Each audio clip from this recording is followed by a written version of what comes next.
مصیبت دا ده چې موږ تاسو خو په بېغمۍ سره او بې فکرۍ سره ژوند تېرو. دا علما کرام د دې سره زموږ ستاسو لکه څنګه چې د خپل ځان د ایمان او د اعمالو د حفاظت یو غم یو فکر دی، دکه شان زموږ ستاسو د ایمان او د اعمالو غم او فکر موږ او تاسو سره دی.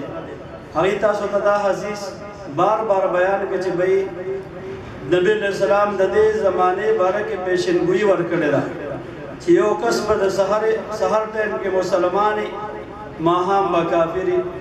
ماښام به مسلمانې سحر به کافرې. نو یقینا دا هغه دور دی موږ او تاسو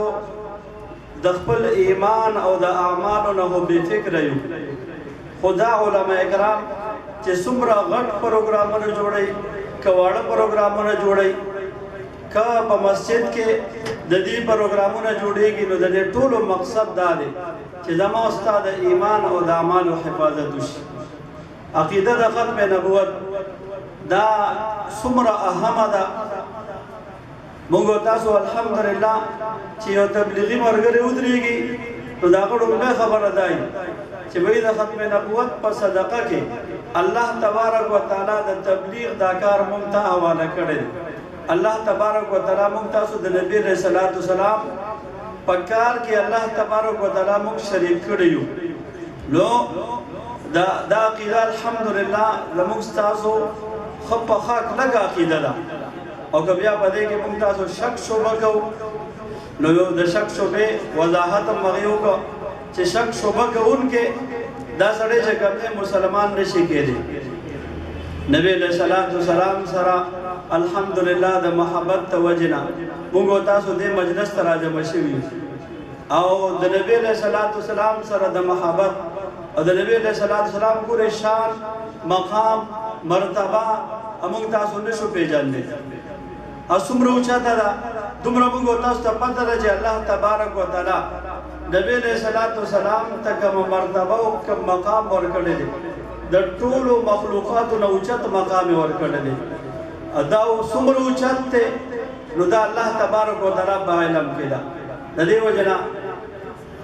د نبی علیہ الصلوۃ والسلام سره بل چاته تشبیه ورکول یا د نبی علیہ الصلوۃ والسلام یعنی یو کس لګي او هغه د نبی علیہ السلام په شان کې ګستاخی کوي، نو دا د نبی علیہ السلام د زمانې نه دا خبره را روانه ده چې د ګستاخی کوونکو سزا نبی علیہ الصلوۃ والسلام د هغه چې کوم دی نو یعنې ختمول د هغه قتل دا د هغه سزا ده. لکه تاسو سوچو کې مکه فتح شوه، د مکې د فتح په موقع باندې کم داسې مجرم په هر طریقې سره مسلمانانو ته تکلیف ورکولو والا موجود دي. یعنی صحابو ته د مکې مشرکانو څومره ظلمونه پې کړي دي، او د نبی علیہ الصلوۃ والسلام ته څومره تکلیفونه جاني ورکړل شوي دي. لیکن چې کله مکه فتح شوه، نو د مکې په فتح په موقع باندې نبی علیہ السلام د عام معافی اعلان کوي. لیکن سره د دې څه کسان داسې چې د هغې د قتل نبی علیہ الصلوۃ والسلام حکم کوي. اگر چې بعضې کسان پکې داسې وو لکه ابن خطل، هغه د خانه کعبې غلاف نیولی دی، په پردې پسې ځوړند دی، توبې وباسي. لیکن توبې د نبی علیہ الصلوۃ والسلام حکم دا دی چې دیم قتل کوي، توبې قبوله نه وه. د دې وجې نه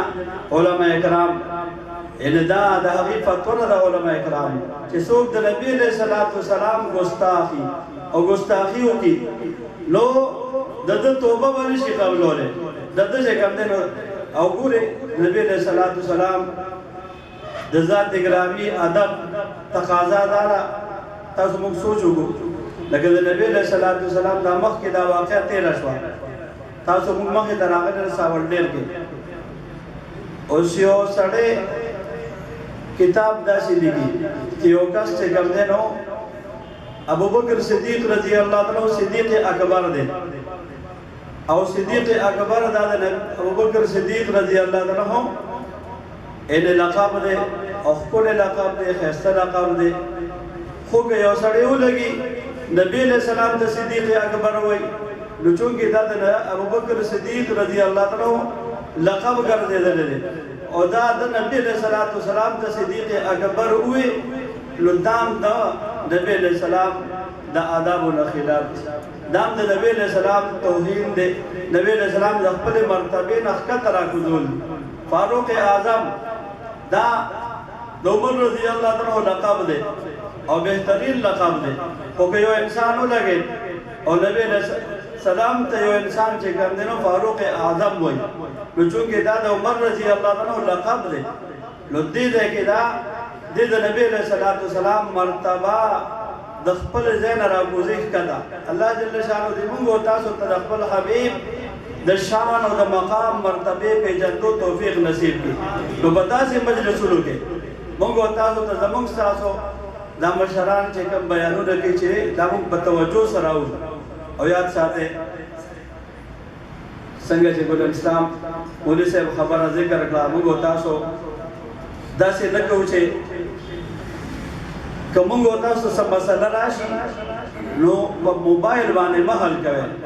سکرین خپل استاد مه جوړوئ او هغه د هغه نه فتوا مه اخلئ الحمدلله علما کرام موجود دي علماء سره ملاقات وکړو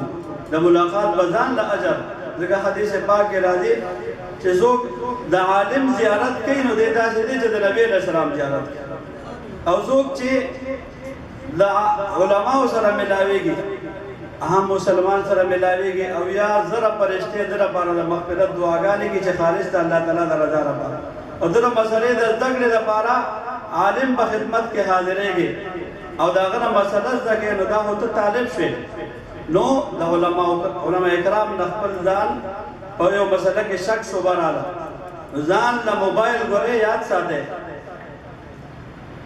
احمد لاهوري رحمت الله علیه ویدن ویدا 100% چې کوم ګناهونه کیږي په دې 100% ګناهونو کې 80% د حرامو کارونو او د حرام خوراک څخه د وجنه چې انسان د حرام خوراک کې د دې خبرې تمیز نه کوي دا حلال دی که حرام دی نو 80% خلک چې په ګناهونو کې مبتلا دي دا د حرام او د حلالو تمیز نه کوي د دې وجنه او 10% دا چې کوم بے اودسه اخلی پخلی کیږي د بازار خوراک انسان کوي نو د دې د وجنه او 10% دا غلط مجلس ته وجنه ته موبایل ګورې نو موبایل کې چې چا پوسټ ګورې ته هغه په مجلس کې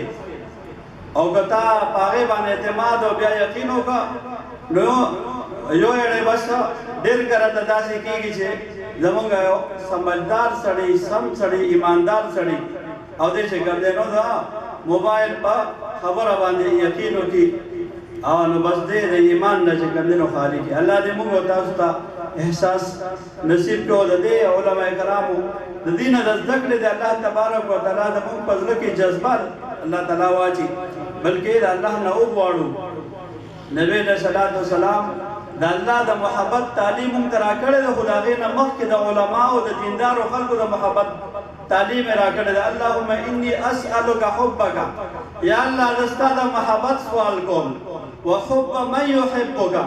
او دا هغه چا د محبت سوال کوم چې څوک تاسو سره محبت ساتي تاسو خیال لرئ چې د کوم خلکو شپه او ورځ او خپل ټول صلاحیتونه د الله په دین باندې خرج کیږي د دینه بزیات د الله محبت ساتونکي بل څوک د دې علماء کرامو نه بل څوک د الله د ذات سره محبت ساتونکي زیاتی چې دا وی ټول صلاحیتونه د الله تبارک وتعالى په دین باندې خرج کیږي نو زنور وخت نه خدمه الله تبارک وتعالى دې موږ تاسو د دې مشرانو په دې هدایاتو باندې او ارشاداتو باندې د عمل کولو توفیق نصیب کړي او دا ما سره ان شاء الله اعظم یو خپل وختونه مزه کوي عمر ډیر قیمتي عمر دی نو دا مزه کوي د قیمتي کې دغه مسلمان شان دار چې دې لایانی کار او لایانی خبره نه کوي نه فیسبوک کوي نه دې گیمونه کوي د عمر دا الله تبارک وتعالى بندګۍ کې صحیح طریقې سره تیریږي د الله په ذکر کې د الله د دین په دعوت کې د الله جل شانه ذات ترابللو کې د الله جل شانه د حبیب بند انې تابعدارې ترابللو کې د عمر تیریږي الله تبارک وتعالی دې زموږ ستاسو د مرګ نه مخکې دې ښکلی ژوند نصیب کړي. واخر دعوانا الحمد لله رب العالمین.